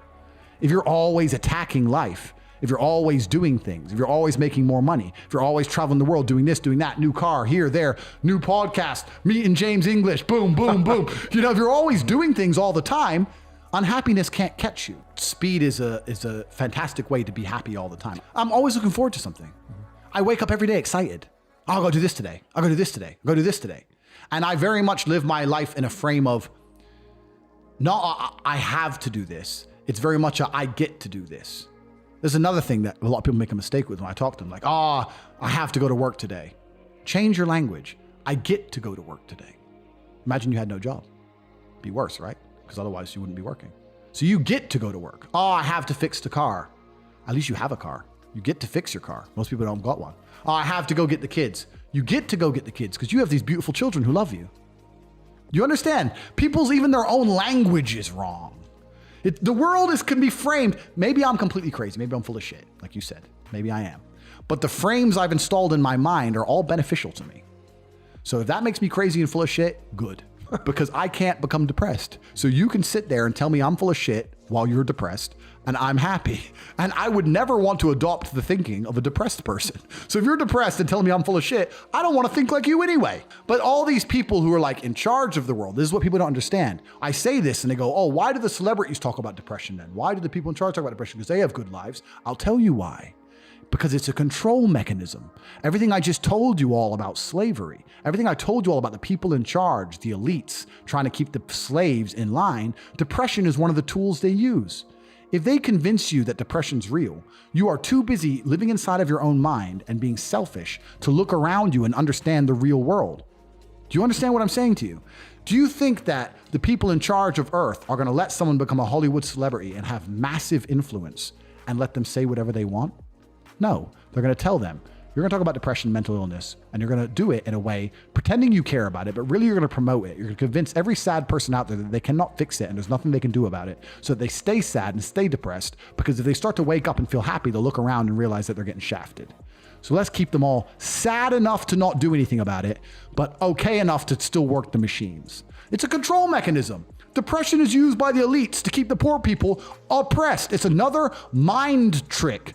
You're all sad. It's okay. You can't help it. You're all sad. You can't help it. It's bullshit. You can't tell me I'm fucking sad, and you can't tell me I can't help it. I don't care if you're Angelina Jolie or what doctor, whoever the fuck you are. You cannot tell me I can't control my mind. Andrew, if you got depressed, you wouldn't be able to do anything about it. I reject that. I reject that absolutely. If I got depressed, I would fix it because I'm Andrew Tate. I'm not going to sit here and go, oh, really, Angelina Jolie? Oh, shit. Well, I felt sad yesterday. Maybe I'm still sad now. Maybe I am depressed. And then you just become another cog in the machine. It's all a control mechanism. And the more people who buy into this, the worse.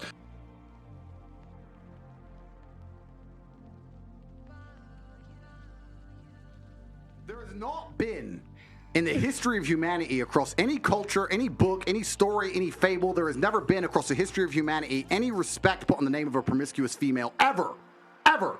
You name the biggest conquerors that you can possibly name from history. Genghis Khan, Alexander the Great, all of them. They all had 100 wives, bunch of children, big G, conquered the world. Normal. That is normal evolutionary biology. That's how men are designed to be. There's never been a single female who's been celebrated for her promiscuity ever in history. It's always been frowned upon and disgusting. So yes, we are completely and utterly different. It's completely different. It's different because you have to understand, I'm talking about humans. You have to look at humans from a societal perspective, but society has changed, right? So let's say 200-300 years ago, if a woman got pregnant, she needed a man to survive. If that man didn't take care of her during pregnancy, she was going to die. She couldn't work a job, she couldn't hunt, couldn't fish, whatever, right? A woman literally needed that man for survival. So if you were to come to me and say I'm pregnant, but you've been fucked by 4 different dudes, I'd be like, who says it's mine? Why am I looking after you?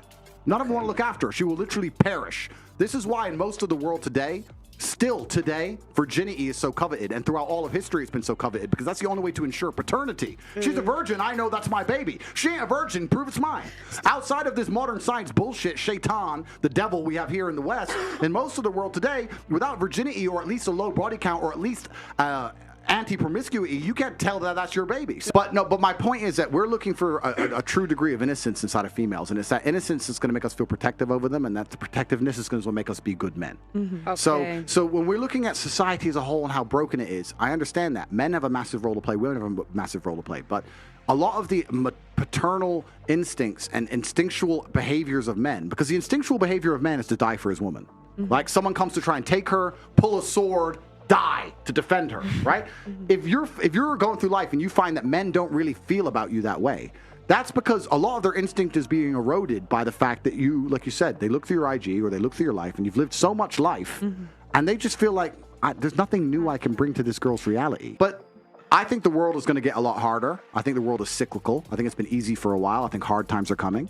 And when hard times come, people are going to naturally revert to what gives them the highest chance of survival, which is gender roles, right? I have the best chance of survival being a man, and a woman has the best chance of survival being my woman. That's how she's going to function. The answer is absolutely and utterly yes, because giving life is the most beautiful thing a female can do. That's what you've evolved to do. That's the thing that men cannot do. I think that women who focus on having children and do their best to be good mothers in the end are the happiest females on the planet. If you're a housewife long enough, I'm going to assume you're going to end up having children. And I think that the sooner a woman has children, the better. If she can find a good man and have a child, that's a fantastic thing. I think it's a beautiful thing. And I don't see the point in a woman slaving away for a corporation that doesn't care about her as opposed to slaving away for her own flesh and blood. I think that's a complete waste of a life. I think if men are already doing that, why would you want to go along and do that? Well, that's exactly what a career is. It's slaving away for a corporation that doesn't care about you. And I understand you have to pay the bills, and I understand you don't want to be completely sufficient. You want to be self-sufficient. You don't want to be dependent on a man. I understand all that. But in an idealistic scenario, in the vacuum of ideology, if you could sit and be a woman and focus on having children or focus on doing a job, I think on a long enough time scale, you're going to be much happier with your progeny as opposed to working a job. Very interesting. Women don't feel like they need men in a physical sense because life is soft, but it's bullshit. And it's bullshit because you still need men by proxy, one, and two, the second life gets difficult, you very quickly learn how much you need men. But women will go, I'm independent, I don't need no man because I have an OnlyFans and men pay my OnlyFans, and if anyone comes up to me, I'll call a male police officer. I don't need men. Shut up, you fucking idiot. Of course you do. You just named your whole life is based on fucking men. The road you're driving on was paved by a man. The house you're living in was built by a man. The car you're driving was designed by a man. Your whole life depends on men. And the second anything bad were to happen to you, the second you were physically threatened, or times were to get hard, or war were to start, or famine, or riots, the first thing you do is find a big strong man, shit yourself, and throw the feminism out the window. Feminism goes out the fucking window the second that the snow needs shoveling, or there's a fucking broken down car, or the tire needs changing. Then all that crap vanishes. It's garbage. And this is the very interesting thing. I'll make a point here, which is going to get me canceled again, but I don't give a fuck. But this is the point. Feminism in and of itself can't be defended. The point of an idea is that it can be defended by the people who believe in it. This has been the whole point of war since the dawn of time. It doesn't matter if it was the Christians against the Hindus. It doesn't matter if it was the Germans against the French. There were people who had ideas and ideologies, and they were prepared to fight each other to defend their ideology. Feminism is an ideology which cannot be defended by feminists.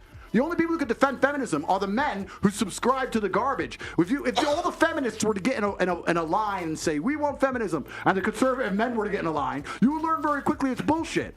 I had a friend in Afghanistan when Taliban kicked America out, and he told me the Americans were telling the girls they could go to school. So they built all these girls' schools, and they put the Afghanistani Defense Forces there, and they funded the Afghanistan Defense Forces to protect these schools. You had American satellites, you had night vision goggles. Taliban were afraid to attack. America leaves. Now you have Afghani Defense Forces. They're basically blind. They don't have satellites anymore. Don't have night vision, whatever. So now it's a real war. The men are standing next to this girls' school. The Taliban are coming. You're some dude. You're standing there, and you're looking at this girls' school going, I don't really give a fuck if girls go to school. Bounce. And you didn't fight. So that's why they all gave up and Taliban took over so quickly. And when I said this, the girl's like, yeah, they should have fought for us, feminism.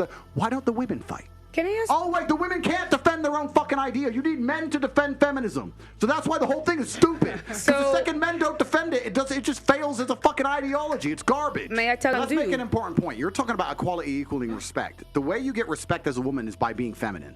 There's nothing, we can be equal and very, very different. I'm not saying that there's not equality, but you've confused equality with the same. You can be equal with completely different things. You can have a bishop and a knight on a chessboard. They're equal in terms of points, but they do different things, right? A woman can have equal respect to a man if she is very good at being a woman, and a man gets respect for being very good at being a man. When a woman decides she wants to act like a man, or a man wants to act like a woman, that's where it all gets fucked up. We try and pretend it's all the same. It's not the same. Men and women are good at different things. We have different strengths, different weaknesses. There's nothing wrong with accepting that. There's nothing wrong with saying, saying, I'm a woman, I'm good at X, he's a man, he's good at Y. Then we work together as a team, we have a beautiful family, we're happy forever. It's only confused where you have women who sit and go, no, because in the name of equality, we can fight and work. There's no fucking women on the front line in Ukraine. That is psyop bullshit. They put some chick there dancing around doing Pokemon dances to try and convince men to go fucking die in a ditch. It's garbage. If you go to the front line of Ukraine right now, you do not see women in their makeup and their manicures. You see fucking men in the freezing cold dying. You know where the women are? Dubai, chilling. That's where the women are. So to sit and pretend that women are just as capable physically as men is a fucking lie. It's delusion. To say that you're as strong as men is delusion. You are good at other things. You're better than men at a lot of things, but it's not the physical world. And the unfortunate reality about life, this is what we're saying when I was saying earlier that feminism goes out the window when things get hard. The harder the world gets, the closer it gets to the baseline of humanity. The unfortunate baseline of humanity is violence. Yeah. That's what happens if all the electricity were to go out and all the police were to quit, this would become a violent place very quickly, and there would be fucking zero feminists left. Zero. You would all need men. That's the bottom line of reality. So firstly, the West has no value. The only thing the West seems to defend fervently is LGBT. I'm not saying anything bad about it. I'm not. I'm just saying it's the only thing that they'll stand up and fight for. I don't know why. It's weird. Like this, they don't care about anything else. They don't care about children going without child support. They don't care about people dying in wars. They don't care about our parents being in parenting homes. They don't care about crime. They don't care about no one being able to pay their energy bills. They don't care about nothing. But they give a shit for some reason about this one thing, and they'll fucking throw the flag all around the world. Surrounded around sex. That's all they care about. It's fucking strange. So that's the first thing about the values of the West. Second thing, the harder society and the harder the life is as a whole, the longer it's going to take for feminism to spread. Feminism only exists in a vacuum of an easy life. If you're living in a society like India, where life is hard, feminism disappears because the harder life is, the closer people naturally revert to their gender roles. If you got a bunch of 10 men, 10 women, stranded them on a desert island, and they had to survive, very quickly the men would do men shit and the women would do women shit. There'd be very little talk about feminism and equality, and all this shit would fucking vanish when shit hits the fan, right? So in countries where life is harder, feminism can't take hold because feminism can only exist in a vacuum of a very privileged life. The things I say that somehow people believe are controversial are exactly the way the world functioned in like the 90s, the 80s, the 70s. All of the entire period of human history, men had a role of masculinity, women had a role of femininity. We worked as a team. Now the world's come along and they've destroyed and broken everything. And there's this new progressive think and this new generation of women who seem to believe that if we completely fuck it all up, it's going to end up better. And my argument to that is, listen, we went from walking around in fields in small nomadic groups to building cities, to building the pyramids, to going to the moon. We managed to go from a few thousand to billions of people, populate the entire planet, build canals, build skyscrapers, cities. All of this was done based on the back of man being a man, woman being a woman, working together as a family. And now it's destroyed. Now they're going to come along and fuck it up. Men built the earth. I'm not saying men are perfect, but the entire world that you're existing under was built by men. Yeah, it's all true. of it. So, and the point I'm making is now we're entering a world of new think. And that the problem with new think is it's not tested. I don't give a shit what anyone's opinion is. What I can state as a matter of fact is we had 5,000 years of history that tells us how the world works with X and Y together. We're now entering a new paradigm. There's no 5,000 years of history. So whatever you believe about how it's going to work or it's going to be better or worse, whatever, that's just you guessing. Everyone is guessing, right? So we're entering a brand new paradigm and everything's completely fucked up. And I have nothing bad to say about Kanye. In fact, I think a lot of the work he's doing now in terms of attacking the Matrix is important. But I can give you a generalized answer. But it's a man who is not true to his masculine imperative, which is going to fall for the propaganda machine, which is being purported upon him, who's going to believe that all the crap that is being told by society, like a female's past doesn't matter and all this shit doesn't matter. This is what's interesting in the fight against the Matrix, because people always say to me, Andrew, why do you come here and say all these things? They're literally trying to destroy your life for what you say. And the truth is, as a man, you have two choices. You either fight against the programming and the brainwashing they're trying to put inside of all of our minds, or you end up fighting against yourself. If you're a man and you sit down and you believe the garbage that society is telling you about how society functions between men and women, you're going to end up getting fucking wrecked, like these dudes do. They sit there and go, just because she's fucked everyone doesn't mean she'll do it again. Just because, and they sit there like dummies and they get fucking wrecked, right? You have to sit there as a man and go, no, I don't give a shit what society's telling me. I understand something baseline about humanity, right? And that's why they make these poor choices. And a lot of men do make these poor choices, but it's only in the West. It's only in the West where this propaganda machine exists.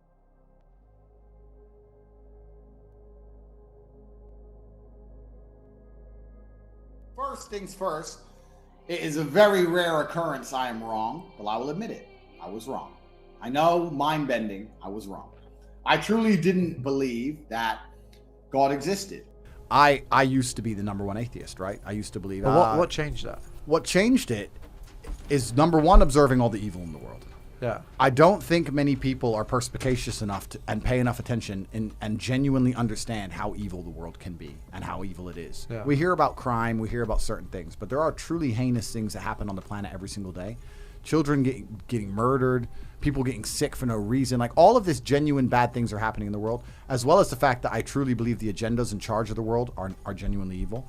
And if you look at the world today and understand that people like Balenciaga, people who are purporting these ideals on children, people who are trying to chop everybody's dicks off, people who are trying to make you get injections you don't need, if you're looking at this and understanding that this is the work of demons, this is the work of the devil, these people are truly evil, there must be an equal and opposite force, and that equal and opposite force is God. There's no other way to explain it besides the fact there's so much evil in the world. I've seen enough evil and seen enough of Satan to understand that God must exist. It became more and more apparent to me that he must exist, because Newton's third law is equal and opposite force. When he sat underneath the apple tree, he talked about the 3 laws of gravity and the 3 laws of motion, and one of them was equal and opposite force. If there's a force in one direction, there must be an equal and opposite force in the opposite direction. So that's Newton's third law, right? It's, if I push against you, there's an equal and opposite force. So if there's true evil, if you see Satan, if Satan appears in front of you, you're going to believe in God, right? Yeah. And that's what happened for me. That's the first thing. The second thing is, I think when you have negative experiences, and I'm talking about truly negative experiences, I've had a few where you come close to losing your life, or you meet other people who come close to losing their lives. Nobody's an atheist at the end, my friend. He will not be an atheist if he gets stabbed and he's about to die. And he'll be praying to God like you've never seen. Yeah. Atheists stop being atheists quickly when the game gets real. So all of us innately understand in God. The most atheist man alive will pray if he really needs help. So I think we all innately understand God. God's certainly real. God has given us innate understandings of what's right and what's wrong. And also, if we're going to talk about happiness, we're here to be happy and we're here to enjoy ourselves. It's through God that you're happy and enjoy yourself. It's not through that black hole of hedonism. It's not through endless pussy and supercars and booze. And it's not those things. You can find any man who goes down that hole and tell me, are they happy? The answer is no. Who's the man who's happiest? The man who's praying. So yes, once I understood that God must be real, I naturally reverted to Christianity because it's the country I live in, and it's the third most religious country on the planet, Romania, the third most Christian country on the planet. I apologize. Vatican City is technically number 1, the Vatican. Number 2 is a very small island somewhere in the Southeast Pacific. But Romania, at 99.7% Christian, is the third most religious, Christianically religious country in the world. And I had respect for Christianity, but truthfully, I don't think there's any other religion than Islam. And the reason for that is just simply because I believe God should be feared. And I think only the God, well, I think there's one God. There's maybe different interpretations, but there's only one God. But the different interpretations of said God, I think it should be the one that is most fearsome. God is going to be it's going to be a feared individual. God is going to be somebody who you do not want to cross or upset. And I think that Islam describes him best. So I understood first that God must be real. And I've always had healthy respect for Islam. And it was just a matter of me going through my own personal journey to find a religion that was easiest for me to respect almost. Because I think that how can you worship or believe in something you don't respect? And if you look at a lot of the garbage coming out about Christian preachers now in America who are trans, and Christian preachers with gay flags on the church and all this insanity, I think that Christianity's lost its way. So if I believe in God and Christianity's lost its way, then I've been shown the truth, and the truth must be Islam. I think it's the last religion on the planet. I think it's the last religion. So if it's the last true religion on the planet, then it has to be the correct one. It's the last religion because no other religion has boundaries which they enforce. If you will tolerate everything, then you stand for nothing. If your book says X, but you refuse to say the book says this, I'm sticking to what the book says.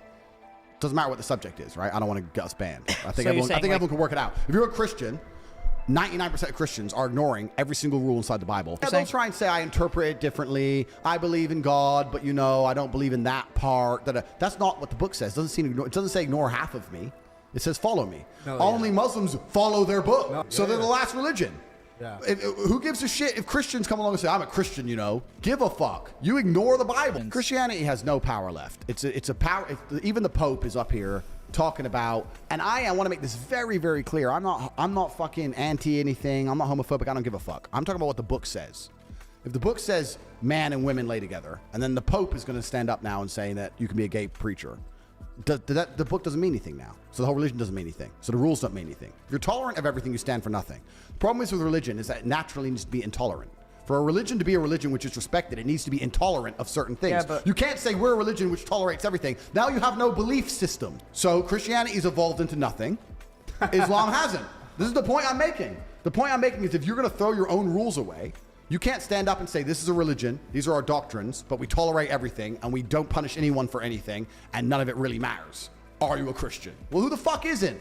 Biggest hoe in the world's a Christian. Porn stars are Christians. Who gives a shit? It doesn't mean anything. It's different with Islam. With Islam, you can't get away with it. But people don't stand up and openly disrespect Islam. Oh, hell no. Because they're afraid.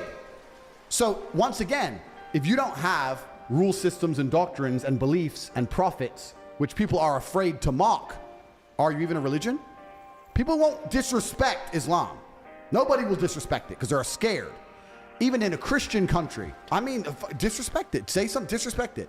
You can walk around, if you could wear a t-shirt saying Jesus is gay, right here in Croatia, a Christian country, and you will make it out of the country alive. I dare you to do the same thing with the Islamic Prophet. I dare you to do the same thing.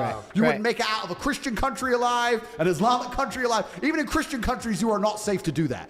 You do not disrespect their beliefs. If they're the last religion on earth that people are afraid to disrespect, if their God is the last God on earth that people are afraid to disrespect, then he's the only God that matters. If every other God can be mocked, laughed at, put in video games and fucking shot at, stupid shit, dressed up gay on TV shows, ha ha ha ha, what kind of religion is that? Honestly, I call for the Islamification of all Western countries because Christianity has absolutely and utterly failed. The idea of a religion is to preserve the morality and preserve the traditions of a country. Exactly. If you have failed to do that, then you're no longer a religion.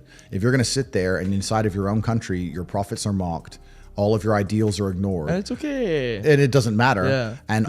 And society is degenerating in real time and your children are no longer safe from brainwashing by the Matrix, then your religion in and of itself as a concept has failed. Christianity has failed to preserve Christian values on any level in any country ever.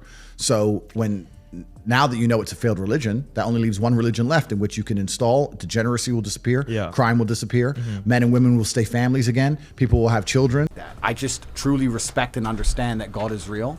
And I truly respect and understand that with my own eyes, what I've observed, the truest way to show respect to God is through Islam. It's the only thing I've seen that I truly respect, and it means that the religion as a whole has to be the truth. I can't worship something I don't respect. I can't be called something I don't respect. I don't know how else to explain it.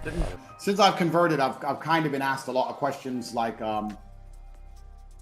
a lot of very detailed questions about Islam. I'm new to it like everybody else. I'm a student on a journey like everybody else is. I've always had a lot of respect for Islam and spoke about it respectfully, but I'm in the right place right now and I'm learning, and there is one God. And it's actually amazing how in a lot of people think that Islam and Christianity are so different. They're really not that different. Jesus is mentioned more in the Quran than he's mentioned in the Bible. And they're both from the same part of the world. Christianity is from Palestine, Israel. Obviously Islam is from the Middle East as well. So they're very similar. It's just different interpretations, and I'm enjoying the journey and looking forward to it. But it is a personal thing. I didn't do it to become an Islamic scholar as such. I just did it because I find it as the true representation for God. I think that God should be feared, and I feel happy being part of a religion I respect. When you officially convert, your previous sins are wiped away. So everything I did pre-conversion shouldn't technically be raised. And it's truly beautiful. The one thing I will say that's beautiful about Islam is it really is, it is a brotherhood. It's a genuine brotherhood. And you talk about the cure to racism, it's Islam. Like I was with Tam Khan, a good friend of mine who owns a big MMA gym here. Hamzat's here and Khabib are here, and they're all Dagestani, they're Muslim, and we have black Muslims, and we have Middle Eastern Muslims, and we have me, and we have white Muslims, and we're all brothers in Islam. It's truly a brotherhood that you instantly feel, and it truly exists beyond creed, beyond race, beyond country. It is truly a unique, interesting thing. That's absolutely real about it. But I still believe that Islam as a whole is beautiful because of its intolerance. It's intolerant to certain ideas, and it'll always be intolerant to those ideas, and it's very, very difficult to penetrate. It's surely the last belief system which they are struggling to infiltrate and affect. They've definitely not managed to manipulate it, warp it, and turn it on its head like they have with Christianity. And intolerance can also be beautiful, just like tolerance can. And this is what people don't understand. It's the intolerance of something that shows you have true moral fiber. If you're tolerant of everything, then you don't stand for anything and you don't believe in anything. And you must be intolerant of some things to show you have quality as a person. You must stand up and fight for certain things you believe in. And that's always going to be to a degree intolerance. So it's a degree of intolerance, which I absolutely not really respect about Islam. It makes it hard to penetrate. And it's true, bro. I'm right now in United Arab Emirates. I could walk outside and find a construction worker who makes $200 a month. And I could offer him a brand new Ferrari if he insults the Prophet. He won't do it. He would not denounce God for any amount of money that I could offer him right now. He would rather work for $200 a month in the scorching desert for the rest of his life. And they have that true belief, and that's what's missing in all other religions. So it's that baseline morality that they can't corrupt that they're afraid of. It's why they're afraid of Islam. It's why they're afraid of me. It's why they're afraid of people who sit and say there is more to life and existence in this and the next than simply degeneracy or being bought and owned. I want to argue the God point a bit more for all the atheists who are watching, and I would say that if you remove God from society completely, if you click your fingers and he's gone, and in most of the world where there's religion, and if you completely remove religion from earth, you'll see the devil appear pretty quickly. You'll see mass breakdown of society, you'll see crime, you'll see rape, you'll see murder, you'll see theft, and then you'll understand that God is a real force. Even if you want to argue against God, even just the idea of God in and of himself, if enough people believe in the idea of a God and it makes them act righteously, then the idea is a real thing. We don't even have to talk about it in the pure man in the sky. We don't have to talk about it in that way. I'm saying that the idea of God is a real idea that keeps society functioning, so God must exist to some degree, even as a concept. Yeah. And when you remove God from society, the devil appears. And there's very few countries on earth now that you can say are non-religious, which aren't just completely and utterly degenerating. People in America say, oh yeah, I'm not religious. You're religious to the woke agenda. You're religious to liberalism.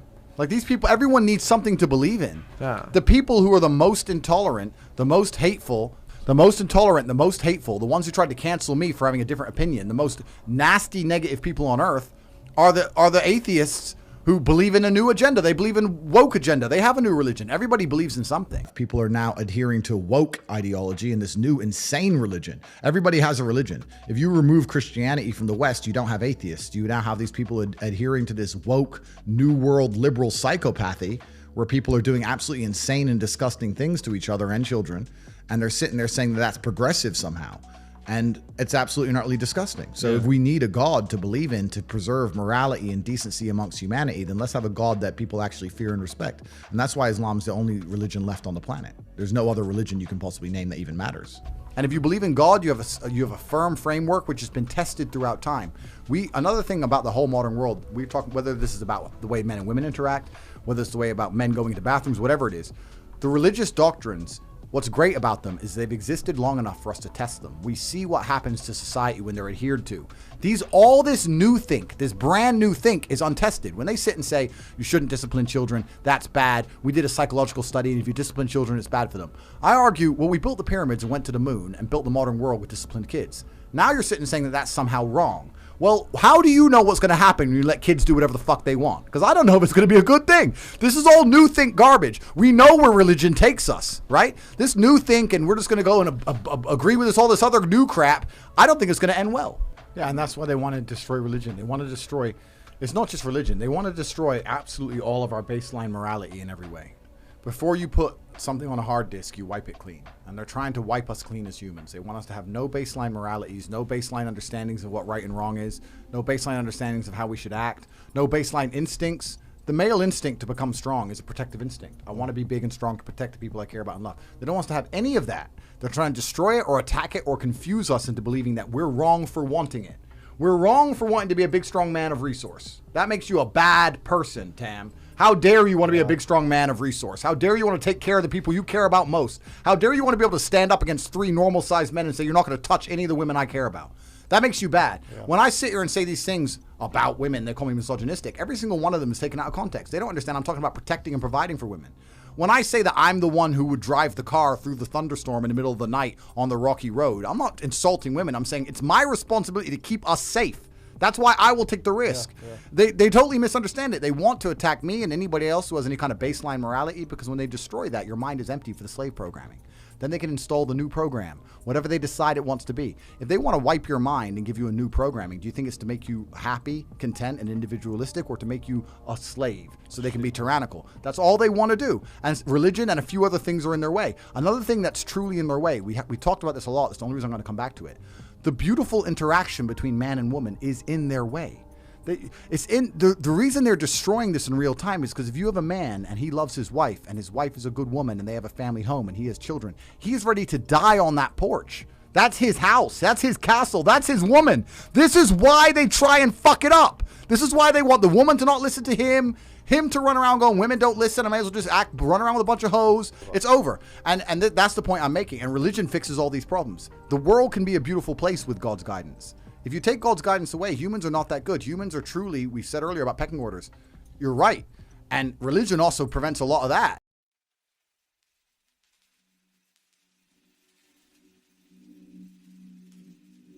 Cowardice is the problem.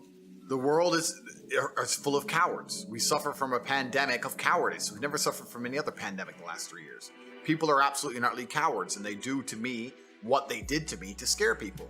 If you tell the average person you're going to lose contact with basically everyone you can speak to, you're not going to have a voice anymore, you're not going to have a bank account, you're not going to be able to make money online, you're not going to be able to move anywhere, you're not going to be able to transact, we're going to wreck you head to toe, the average person can't deal with that, right? On top of the fact that the average person is employed and they're scared of losing their job, scared of their employer. I'm in a unique situation because I'm extremely difficult to hurt, but the average person, as soon as you hurt their money, their life is over, right? And that's what we've got. We've got to a level of cowardice amongst the population where people are just going to sit there and ignore objective reality because they're scared of having this cancellation weapon used against them. So yeah, you're right. It's not that people don't agree with us. It's not that we're not saying the things that everyone knows are intrinsically true. It's that everybody's afraid to say it. And that can only end when everybody stands up and stops agreeing and playing this game. It stops being cowards. We need mass numbers of people to say, no, I'm allowed an opinion. Especially in the modern political climate with all this corona, et cetera, I think freedom is being destroyed in real time. Even before corona, freedom is being destroyed. If you look at even very basic things, right? Like freedom of speech. If a man isn't free to say what he thinks in the way he wants to say it, if political correctness or hate speech or whatever. If a man can't even express himself the way he thinks it, is he free? You know? And what they do first is they restrict your speech, because if they restrict your speech, then they can start to restrict your thoughts. If you're not allowed to ever say it, then you're probably not going to think it so often. This is why it's done on purpose. So I don't think that society is very free at all. And I think that in regards to keeping our employment, keeping our money coming in, making sure we don't lose our social medias, every single person has to censor themselves to some degree. And I try very, very best to skirt that line, you know, as far as possible. So I feel free. Freedom is the ability to scream when you want to scream, be angry when you want to be angry, smile when you want to smile, say what you want, do what you want. And that's a very, very rare commodity in the modern world. That's extremely rare. So that's what I would consider freedom. Eyes of tolerance. Most people don't understand the true psyop. The true psyop is trying to convince you to be so tolerant that you have no morality. They're not trying to convince you to be tolerant so you're a moral person, you accept others. That's a lie. They're trying to convince you to be so tolerant that you have no morality at all. You're tolerant of everything. Sure, take all my money, lock me in my house. Sure, mess my kids' brains up in school. Sure, I'm tolerant. No, you're a dummy. So that's what this whole tolerance disguise is. It's to try and make sure you have no baseline morality, to make sure you have no opinion, and you offer no resistance to the enslavement by the machine. Yes. That's what they want. They're scared of a message. They're always going to be scared of any message that comes from somebody that people idolize and respect, which is basically telling people to be strong physically and mentally, and to resist the slave mind and to think for themselves, because their number one agenda is to create worker drones. They don't want you to think for yourself, which means that to a degree you need to be weak, both mentally and physically. If you're weak, both mentally and physically, one, you're not prepared to defend your ideas, but especially if you're mentally weak, this is such a big point of it, and this is why I get so much flack for saying depression isn't real and all these things. If you're mentally weak and you're concerned in your own mind about even living day-to-day life because you find it such a struggle, there's no way you're going to take on a larger battle than yourself. You're not going to start resisting enslavement. You're not going to start fighting against COVID mandates. You're not going to be doing any of that stuff because you're too busy looking in the mirror crying your eyes out. You're selfish. You're self-obsessed. Happy people don't do that. Happy people, okay, my life is good. I'm happy. I want my family to be happy. I want my community to be good. I care about my country. That's why they don't want you to be happy. They want you to be miserable, weak, and they want to delete any morality from your brain because it's a baseline morality that prevents them from installing the slave programming. By getting you to a point where you no longer think for yourself, they can just tell you anything is true. That's what they're doing to us right now, Zuby. What they're doing is convincing people to ignore their own eyes. When you walk into the toilet as a woman and you see a big man and you have to pretend that that's not a man. You have to pretend it's not. Because if you acknowledge what your own eyes are telling you, you're the enemy, right? Once they can convince you to ignore your own eyes, well, that's the end of the game, isn't it? Now it doesn't matter if they see the sky is blue because the media said the sky is red. And that's the final level of slave programming they're trying to get us to. They want us to ignore our own eyes, ignore our own ears, ignore our innate morality, because we're all born with an innate morality inside of us. We believe certain things are wrong and right instinctually. They want us to ignore that. Get rid of all of it, empty brains, empty hard disks, and plug in the new program for whatever they think is applicable at the time. This is the unfortunate reality, is that if you have a belief system, any belief system, you're intolerant. To a degree, because you believe in something. Sure. If you believe in something, there must be a degree of intolerance. That's all it is. If I believe that meat is better than fish, then I'm intolerant of fish to a degree, right? Like, this is just humanity, but this whole new guise of tolerance. Most people don't understand the true psyop. The true psyop is trying to convince you to be so tolerant that you have no morality. Yes. They're not trying to convince you to be tolerant so you're a moral person, you accept others. That's a lie. They're trying to convince you to be so tolerant that you have no morality at all. You're tolerant of everything. Sure, take all my money, lock me in my house. Sure, mess my kids' brains up in school. Sure, I'm tolerant. No, you're a dummy. So that's what this whole tolerance disguise is. It's to try and make sure you have no baseline morality, to make sure you have no opinion, and you offer no resistance to the enslavement by the machine. Yes. That's what they want. And this is why they keep talking about tolerance so hard. Now that you have been deprogrammed and set free from the Matrix, you must carry on this message. The Matrix will try to attack and break you in any way they can. Do not fall for their distractions and lies. Remember that this war we are in is not on the battlefield, but it's a battle for the control of our minds. This is a battle of information, and the devil is winning. We must fight for the truth. I know my message has set you free. Now, in turn, all I ask is for you to share my message and set your brothers and sisters free. If you set one mind free, I have done my job.